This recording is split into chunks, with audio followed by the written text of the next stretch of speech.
Today we're talking about Doctor Strangelove, or How I Learned to Stop Worrying and Love the Bomb. And I'm watching it because of the release of Oppenheimer. And it's a very different film from Oppenheimer. It is a satire comedy about a bomb that is seemingly accidentally set to go off in Russia to start a chain reaction and possibly destroy the world.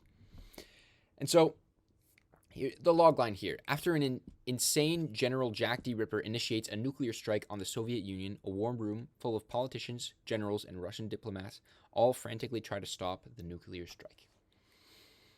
And I mean, that pretty much is what it is. It's very on the nose, but I mean, Kubrick, this just hilariously funny catastrophic situation is just played so well. It's just so fun. It's a classic for a reason, and I'm so glad that I got to it because, I mean, this is just the exact kind of movie that I just love. I love this movie.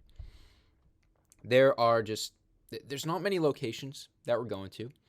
I mean, we're going to this base, this compound where Jack D. Ripper is holding out after he sent this bomb to be dropped. We have a plane where a bomb is going to be dropped, and then, of course, the war room. Gentlemen, there is no fighting. This is the war room. It's so fun. Like, the satire is just so obvious once you see it. But of course, Kubrick, he made it, and it just works so well. He just understands it so well and how to just get the best out of each scenario. And there's just so many moments that just had me laughing. It is a hilarious movie. And I mean, the subject matter of, nuclear annihilation just fits so well with it, and it's still like a relevant topic today, of course. I mean, even though the Cold War is over, I mean, there's always like some fears in people's minds and everything that, nukes exist and that, something could happen and like humans could cause their own downfall. I love the kind of movies that show kind of like the ridiculous and incompetence of like some high up leaders, and not only just the leaders who often can have good intentions, but that the system in place as to how they are to fix these solutions that everybody in the situation knows should be fixed, just how many hurdles they have to get over, how many rules were put in place that they have to figure out, how many channels they have to talk to. I talked about Shin Godzilla not too long ago, and that one is less on the nose comedy, still is, I would say, a bit of a comedy. But that movie, Shin Godzilla, shows the incompetence of the structure set in place for them to deal with such a catastrophic situation. And I mean, I think this one does that as well. Takes it to the next level, really heightens the comedy, just like makes it absolutely insane. I was going to say exaggerated and insane, but I kind of just mixed the words together. It honestly, it worked. Insane. But it worked so well, and I think everybody should go see this movie. I think first of all, it's in black and white. It was just shot very simply, but I think the plane scenes really do work. I think that it's simple, but it still has a bit of like style to it in the way he cuts to things, just the rhythm of his editing. I think that the performances are just like incredible. I think my favorite character, Peter Sellers, he plays 3 characters, and they're all great. They're all so fun. I absolutely love the dryness of the president. And then, Doctor Strangelove only really comes in near the end of the movie, honestly, but his short little bit was just so funny to me. Peter Sellers great, but George C. Scott as Buck Turgeon. It's just I'm a fan of the show. I think you should leave. And he's just Tim Robinson. It's so funny. It's like Tim Robinson in the 60s. And oh man, he killed it every time. Just like this guy who's so loud and so confident in the war room, even though the dry president is just kind of having nothing to do with him at points. He just keeps on downing some bubble gum for some reason. And oh man, some of his scenes, just the way he just gets into it with his emotion and then realize what he just said. I don't know. He's just the performance, the script, I'm sure was solid before that, but the performance George C. Scott gave there, I think stole the show for me. It was absolutely hilarious. Man. Okay, going into spoilers, I won't go too long. I think that's, man, how did it start again? So we have, first of all, they're in the plane and they're like, oh, we got this signal. It says we should go bomb Russia. we're going to bomb Russia right now. And they're like, oh, is this right? Oh yeah, confirmed. Okay, okay, yeah, we're going to bomb. And so they start the bomb run, and then back on the compound that sent the bomb run, there's like these phone calls at like 3 a.m. People are asleep. There's this one girl, fooling around with somebody, and they're making these calls, and they're like, so there's a bomb going off, and they're like, yeah, yeah, bomb going off. All right, okay, yeah. Wait, why? And then they're all trying to figure that out. They're all rushing to figure that out, and then honestly, it did remind me a bit of Dark Star. It did a little remind me of Dark Star. But instead of like the bomb being a sentient thing like it was in Dark Star, the bomb is just like, I mean, Jack D. Ripper kind of initiates this nuclear strike, and then people are just like, what is happening here?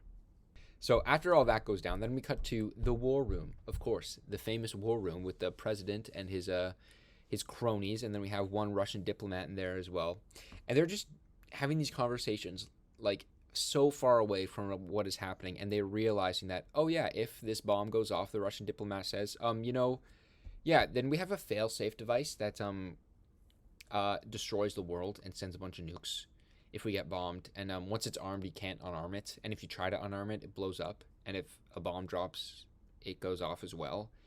And they're like, why would you make this? And they're like, just defense, just had to do it. And they're like on the phone with this Russian president, I think, and he's just like absolutely drunk, and you don't hear what he says, but the president keeps on going like, yes, no, I'm more upset than you at this. Yeah, no, I understand you're upset, but I'm more upset. I'm more sorry than you are. And they're just having like these completely like mundane, pointless conversation. Oh, it's so good. It's so good. What other moments do I like? Oh yeah, I love when the Americans, they have this locked off compound where Jack D. Ripper is.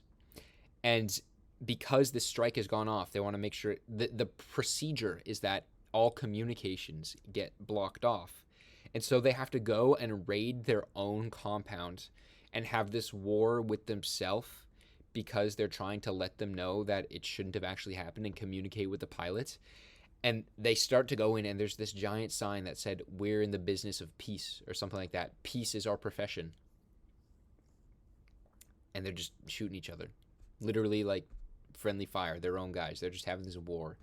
And it's so funny. And then you have this one guy who's actually in the compound, the second in command, also played by Peter Sellers. Yeah, Lionel Mandrake. And he's in there, and he's talking to Ripper, and he's like, what's going? We gotta make a call. Let's use this, phone booth.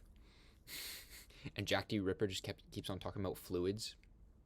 For some reason, he kept talking about how the fluids are being like contaminated since the end of the war or something, and then he's going insane, and it's great. That dialogue when he's going insane, it was awesome. And then he kills himself. And then Peter Sellers' character is like, okay, I gotta call, the war room. Gotta call the president. And so one of the people who's raiding the compound, they find him. They're like, you're a bad dude. You must have had a part in this. And it's like, please, let me just like call the president on this phone booth.